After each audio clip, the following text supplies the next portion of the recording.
ፍቅሬኒ ፈጸምኩ ሃይማኖቴኒ አቀምኩ።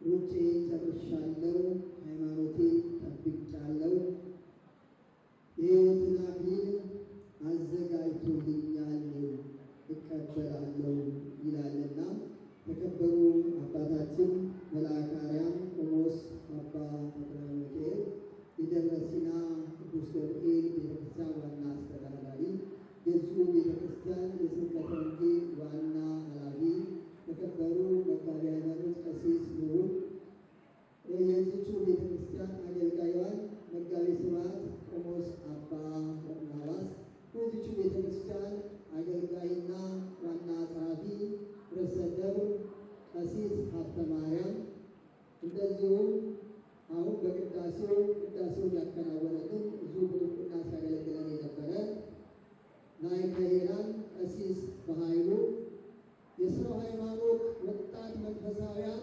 እህቶቻችን ሁላችሁ፣ እንደዚሁም የመንግስቱ ምሳሌ ያደረጋችሁ ነገ ቤተክርስቲያን የምትረከቡ የዛሬ አበቦች፣ የነገ ፍሬዎች፣ ታዳጊያን ሕፃናት፣ እንደዚሁም የክርስቶስ ቤተሰቦች፣ ምዕመናን፣ አባቶቻችን፣ እናቶቻችን፣ እህቶቻችን፣ ወንድሞቻችን ይቅርታ ከኢትዮጵያ ከተቀደሰችዋ ሀገር እኛን በዝማሬ እንደዚሁ በቅዳሴ ለማመስገን በብፁዕ አባታችን መልካም ፈቃድ የመጣ በእውነት አባቱ የቤተ ክርስቲያን አባት ናቸው። ሊቀ ሊቃውንት ሳሙኤል ይባላሉ። ነቢዩ ሊቀ ዲያቆናት ነቢዩ እስካሁን ድረስ በዝማሬ ሕሊናችንን ሲያረሰርሰን ነበር፣ ሲያስደስተን ነበር። አልተደሰታችሁ? አዎ፣ እሱም እንደዚሁ እዚህ ለማገልገል የመጣ ወንድማችን። ሁላችሁም የኦርቶዶክስ ተዋሕዶ ልጆች ምዕመናን በክርስቶስ ፍጹም ሰላም እንደምን አደራችሁ? እንደምን አረፈዳችሁ? እንደምን ቆያችሁ? እግዚአብሔር አምላካችን ጾማችንን ጾማችንን በሰላም አስፈጽሞን ለዛሬዋ ለታላቆቹ ለብርሃናት ዓለም ለተባሉት ለነ ቅዱስ ጴጥሮስ ለነ ቅዱስ ጳውሎስ በዓለ ዕረፍትና ለጻድቁ ለአባታችን ለአቡነ ገብረ መንፈስ ቅዱስ ወርኃዊ መታሰቢያ በዓልና ሁላችንም እፎይ ብለን ለምንውልባት ለዕለተ ሰንበት ያደረሰን አምላክ ክብርና ምስጋና ይግባው። እንኳን አደረሳችሁ። የዛሬው ዕለት ለየት ያለች ዕለት ናት። ታላቅ በዓል ነው። በቤተ ክርስቲያናችን ታስቦ ይውላል። ቅድም በወንጌሉ ላይ ወደ ወንጌሉ ከመግባቱ በፊት ዲያቆኑ አንድ የተናገረው ኃይለ ቃል ነው። አልቦ ነገር ወአልቦ ነቢይ ዘይተሰማ ቃሎሙ። የእነሱ ንግግራቸው ስብከታቸው ዓለምን በሙሉ አጥለቀለቀ። ዓለም በሙሉ ሰማው፣ ለዓለም በሙሉ አስተጋቡ። እነማን ናቸው? እነ ብርሃናት ዓለም፣ እነ ቅዱስ ጴጥሮስ፣ እነ ቅዱስ ጳውሎስ፣ ሌሎቹ ሐዋርያት የመረጣቸው ድምፃቸው፣ ቃላቸው፣ ስብከታቸው የት እስከ አርያም ደርሶ ሰዎችን አሳምኗል። የእኛም የምንናገረው ቃላችንን ሰምቶ በእናንተ ሕሊና ውስጥ ፍሬ የምታፈሩ ያድርጋችሁ። እኛም እናንተን የምንለወጥበት ቃል ያደርግልን እግዚአብሔር እና ስለዚህ እነሱም ነው ዛሬ ቤተ ክርስቲያን የምታስባቸው። ሁለቱ ሐዋርያት ዛሬ እረፍታቸው ነው። ጻድቃኑ ሰቦ ለጻድቃን ሞታቸው እረፍታቸው ነው። ሞታቸው ምንድን ናቸው? እረፍታቸው ነው። እና እንግዲህ ቅድም እንደተናገርኩት ሩጬን ጨርሻለሁ። በውስጤ ሩጬን ጨርሻለሁ፣ ሃይማኖቴን ጠብቄአለሁ፣ የሕይወት አክሊል ተዘጋጅቶልኛል። ይህንን የተናገረው ብርሃናት ዓለም ማኅቶተ ቤተ ክርስቲያን በልዩ ልዩ ስም የሚጠራው ሐዋርያው ቅዱስ ጳውሎስ ነው። ይህ መልእክት የምናገኘው በሁለተኛ ጢሞቴዎስ ምዕራፍ 4 ቁጥር 14 ጀምሮ በጻፈው መልእክት ላይ ነው። እኔ እንደሚሰዋ መስዋዕት ለመስዋዕትነት ቀርቤአለሁ። ይሄ ቃል አይከብድም? አንድ ሰው ሲናገር አይከብድም? ወገኖች ልሰዋ ቀርቤአለሁ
ሰው ዋንጫውን ያገኛል? እነዚህ የሚጠፋው ዋንጫ ለማግኘት ነው፣ ጊዜያዊ ዋንጫ ለማግኘት ነው። እኛ ግን የማያልቀው ዘላለማዊውን አክሊል ለማግኘት ነው የምንሮጠው።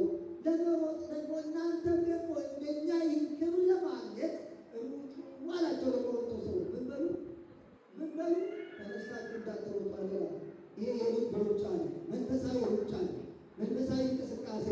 ስለዚህ ሕይወታቸውን በዚህ የተነሳ አስተምሯል። እና እነማን ናቸው? እንዴትስ ሮጡ? ከየትስ መጡ? ቅዱስ ጴጥሮስን ስናይ ከአሳ አጥማጅነት የተጠራ ነው። ከምን የተጠራ? ከአሳ አጥማጅነት ከአባቱ ጋራ በገሊላ ባህር አካባቢ አሳ ሲያጠምድ ከወንድሙ እንድርያስ ጋራ ና ቅዱስ ጴጥሮስ አለው ክርስቶስ። እኛን ሁሉ ይበለን። ጠርቶ ያመጣን ማን ነው? ጠርቶ ያመጣን ማን ነው? ለምንድን ነው የጠራን? ሲጠራ ክርስቶስ ዓላማ አለው። ሊያጎሳቁለን አይደለም። መከራ ብቻ ሊያሳየን አይደለም። ክብር ሊሰጠን ነው። በጸጋ ላይ ጸጋ ሊሰጠን ነው። ጠራው፣ እሺ አለ። አላጉረመረመ።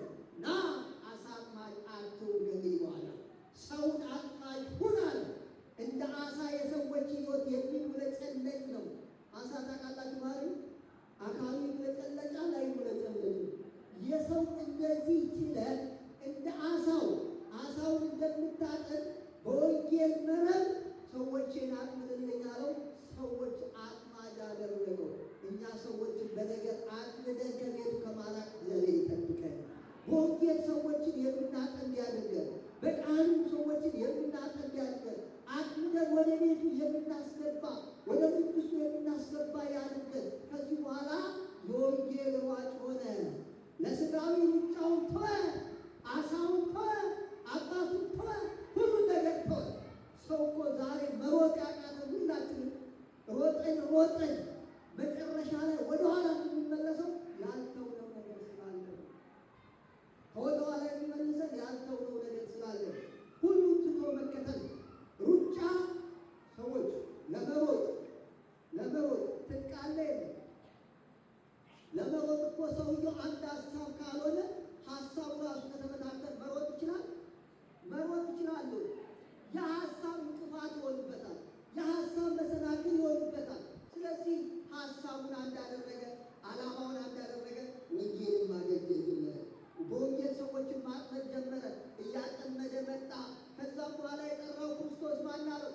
ስምዖን ጴጥሮስ ነበረ። ኬፋ አለና ስሙን ለወጠለት። የእኛን ታሪክ ለዋጭ እግዚአብሔር ይለውጥልን። አንተ ኬፋ ነህ፣ አንተ አለት ነህ፣ በአንተ አለት ላይ ቤተክርስቲያን እሰራታለሁ። የሲኦል ደጆች ሊያጠፏትና ሊያነዋውጧት አይችሉም። አንተ የሰማይን መክፈቻ ቁልፍ ሰጥቻለሁ፣ የሐዋርያት አለቃ አድርጌሃለሁ አለው ክርስቶስ። በጎቼን ጠብቅ፣ ጠቦቶቼን ጠብቅ ብሎ አደራ ሰጠው። አደራው ዛሬ ቅዱስ ጴጥሮስ ሲወጣ እናያለን። እኛስ የተሰጠንን አደራ እንወጣ ይሆን ወይ ነው? የተሰጠን አደራ አለ የለም? ይህንን አደራ ጠብቀን አደራችንን እንድንወጣ እንደነሱ እግዚአብሔር ያበርታል። ታዲያ ዛሬ ለበጎቹ ዋጋ የከፈሉበት ቆን ነው። እንደ ክርስቶስ ለበጎቹ ተሰዉ። እንደ ክርስቶስ ለበጎቹ አጥንታቸውን ከሰከሱ፣ ደማቸውን አፈሰሱ። ከዛም በኋላ ከመጣ በኋላ ማስተማር ጀመረ። እያስተማረ ብዙ ሰው ለወጠ፣ ብዙ ሰው ቀየረ። እንደውም ቀውስጦስ የሚባል ሰው እያስተማረ እያለ ይላል። ይህን አሪፍ ብቻ ልንገራችሁና እያስተማረ እያለ በወንጌሉ ተለወጡላል፣ በወንጌሉ ተቀየሩላል። በተለወጡ ሰዓት ልጆቻቸው በቤት ያሉት መርዝ ጠጥተው ሞቱ። ሁለት ልጆች። አሁን እናንተ ከዚህ ከቤተ ክርስቲያን ስትመለሱ እንዲህ ያለ አደጋ ቢገጥማችሁ ሁለተኛ ከሚሰጥ ምን አድርጌ ነው ምንድን የበደልኩት እለምትሉ ሚስትየዋ ልጆቿን በሰማችሁ ቃል ሐዘኑ ሳይሰማት ቀብራ ጠበቀች። ባለ አይገርም? ቀብራ ጠበቀችና በምሳሌ ያስተማረች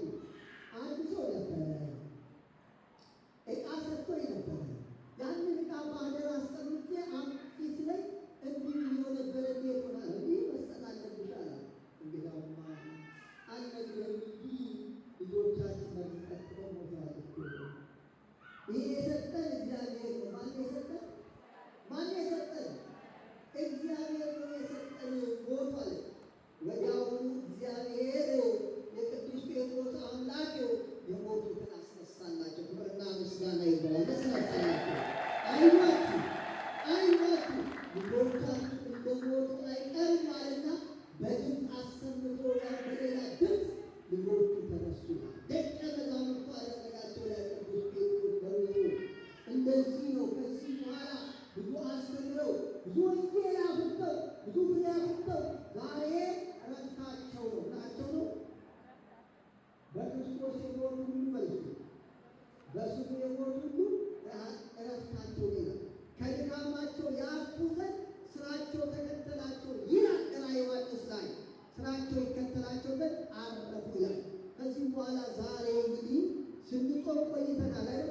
ሰኔን ጾም የማን ነው ጾም ያለው? ንገሩ። የማን ጾም ነበር? የሐዋርያት ጾም። የእኛ ጾም አይደለም? የእኛ ጾም አይደለም? እስቲ የጾማችሁ እጃችሁ ነው። ሁላችሁ ጾማችኋል?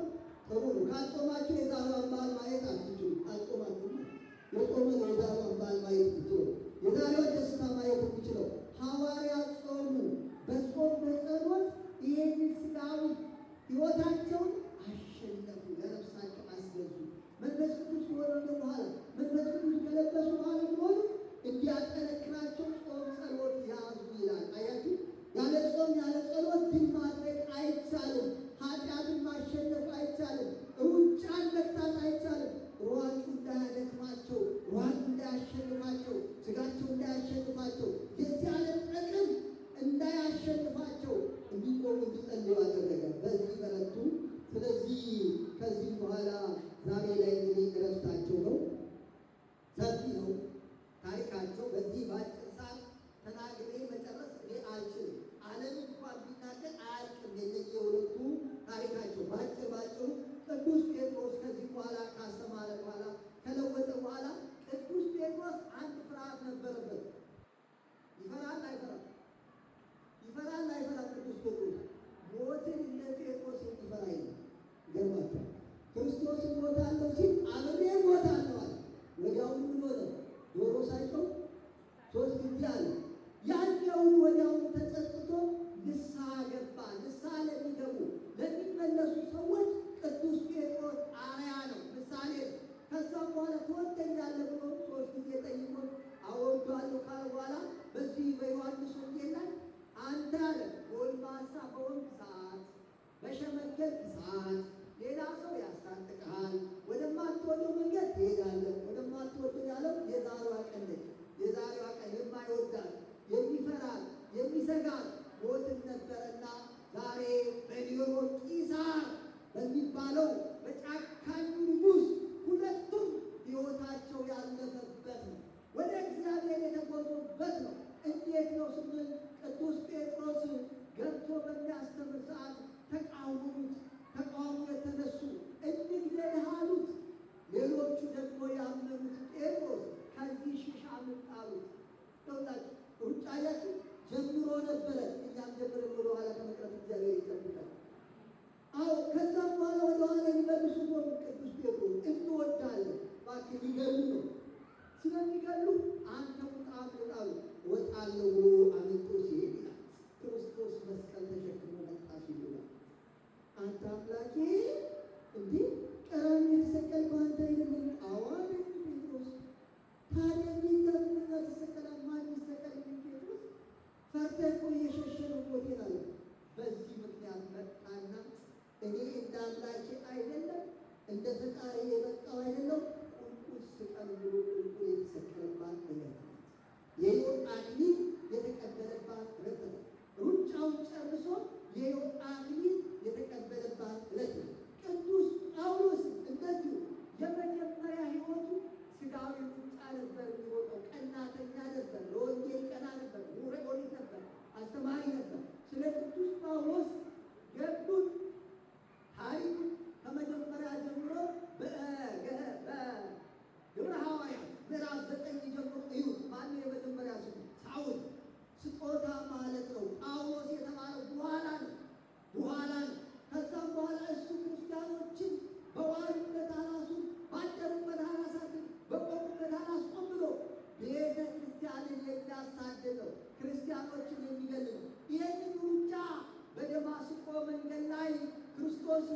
ሩጫ የሕይወት ሩጫ አይደለም፣ የሞት ሩጫ ነው አለ።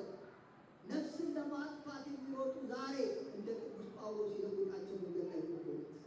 ነካው። አንተ የምታሳድደኝ እኔ ነኝ አለ። ኧረ አንተ ማነህ አለ። ድምፁን ሲሰማ እኔ ናዝሬቱ ኢየሱስ ነኝ አለ። ወዲያውኑ ተለወጠ። እኛን ይለውጠን። ይህንን አቅጣጫ ቀየረ። የዚህ አይነት ሩጫ አይጠቅምም አለው። ለግድያ ከሊቀ ካህናቱ ደብዳቤ ተቀብሎ የቀሩትን ክርስቲያኖች ለማስጨፍጨፍ ሲሄድ እኮ ነው ደማስቆ ላይ አንድ ጥያቄ ይጠይቃል። እውነት ቅዱስ ጳውሎስ በዛው በግድያ ቢቀጥል ኖሮ ክርስትና ይኖራል? ክርስትና ይኖራል ወይ? በምድር ላይ አይኖርም። ከዛ በኋላ ይህ ሩጫ ሥጋዊ ሩጫ ነው። ይህ ሩጫ ቀንቶ ነው፣ ለወንጌል ቀንቶ ነው የሚሆነው። ይህንን ሩጫውን ለወጠለት፣ ቀየረለት። የእኛንም ሩጫችንን ይቀይርልን፣ የእኛንም ታሪካችንን ይለውጥልን። ከዚህ በኋላ ቅዱስ ጳውሎስ ምን ሆነ? ነዋየ ህዌ ተባለ። ምን ተባለ? የኔ ንጹሕ ዕቃ አድርጌዋለሁ አለ። የኔ ንጹሕ ዕቃ ያድርገን መድኃኔዓለም።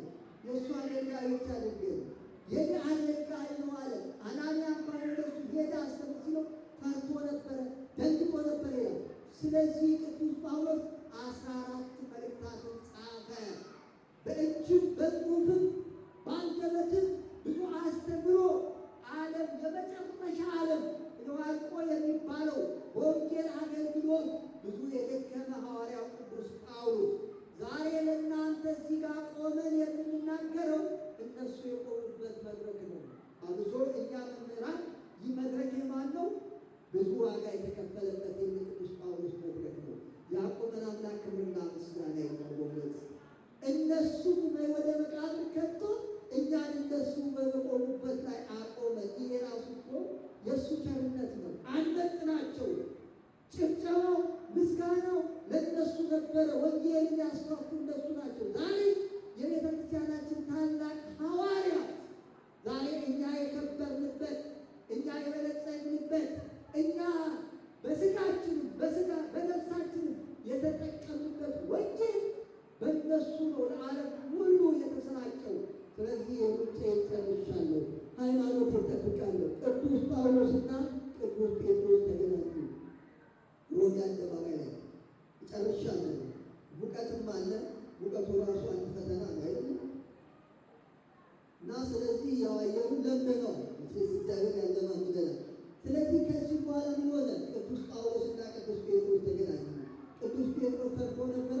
ጥቤቴ ጸኬ እንዜዳግሞት ቅዱስ ጴጥሮስ አትፍራ፣ ከዚህ እኮ ሞት የለብንም። አገናኛቸው እግዚአብሔር። ሁለቱም በኔሮቄ እሳት ላይ ተገናኙ። ከዛም በኋላ በኔሮቄ እሳት ሞት ተፈረደባቸው። ሞት ተፈርዶባቸው ሊሞቱ ሲሉ ቅዱስ ጳውሎስ አንገቱን አመቻችቶ ሰጠ። ተገደሉ። ሁለቱም መስዋዕትነት ከፈሉ። መስዋዕትነት ከፍለው ይገርማቸዋል። ሰያፊው ገድሏቸው አንገታቸውን ቆርጦ ደማቸውን አፍሶ ሲሄድ ከእነሱ መካከል ያመነች ነበረች ይላል። ስንሳሌ ያመነች ነበረች። ኧረ እነ ቅዱስ ጳውሎስ እነ ቅዱስ ጴጥሮስ ሄዱ አለች። ያው አንገታቸው ተቆርጦ እዛ ወድቀዋል አላት። አንተ ያየውን መቁረጥህን ነው። እየሰማችሁ አንተ ያየውን ነው መቁረጥህን ነው። እኔ ደግሞ ያየው ቅዱስ ጴጥሮስና ቅዱስ ጳውሎስ ነጭ ልብስ ለብሰው ተጎናጽፈው ንጉሥ መስለው እንደው በሚያስፈራ ግርማ አካላቸው ምንም ሳይቆረጥ በዚህ በኩል አለፉ አለ። አምላካችን ክብርና ምስጋና ይሁን። በዚህ በኩል አለፉ። የቆረጥካቸው አንተ ሕይወት ያላቸው ናቸው። ሕይወትን ዘራባቸው። ዛሬ ገዳዮች ይጎዳሉ እንጂ ተገዳዮች አይጎዱም። ለእኛ ይመስለናል። አየ እንደውና አይናቸውን ሸፍነ የገደልክበትን እንካ ማሩን ስትል ደነገጠ ይላል። በዚህ ሰዓት ያላመኑት ሁሉ አመኑ ይላል። ለእግዚአብሔርና ምስጋና ይሁን። እንግዲህ ሩጬ ጨርሻለሁ አይደለም? እኛስ ሩጫ ጀምረናል አልጀመርንም? ክርስቲያኖች መስመሩን ጠብቀን እየሮጥን ነው ወይ? የጸሎትን ሩጫ ጀምራችሁ ያቋረጣችሁ የላችሁም? ወደ ቤተ ክርስቲያን ገስግሳችሁ የቤተ ክርስቲያን ጉዞ ያቋረጣችሁ የላችሁም? መንፈሳዊ ስራ እየሰራችሁ ያቋረጣችሁ የላችሁም?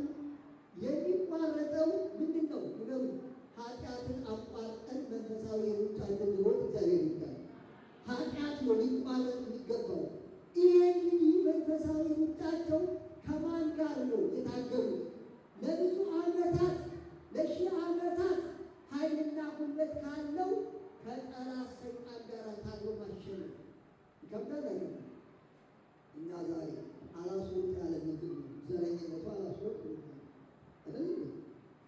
ዘረኝነቱ፣ እኔ ባይነቱ፣ እኔ ልክበር ባይነቱ የራሳችን ስጋ ራሱ እንዳንሮጥ አድርጎናል፣ ተሰናክል ሆኖብናል። ስለዚህ እነሱ ይህንን ስጋቸውን አሸንፈው ሮጡ።